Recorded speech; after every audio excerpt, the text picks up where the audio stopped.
Mount one red and one green LED closely on a circuit board. Then connect the circuit to a battery.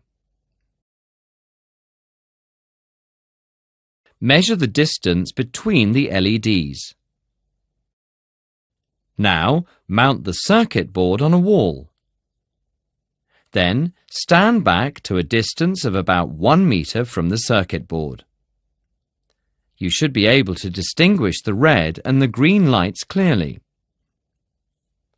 Gradually move back from the lights until you see the lights become a yellow spot.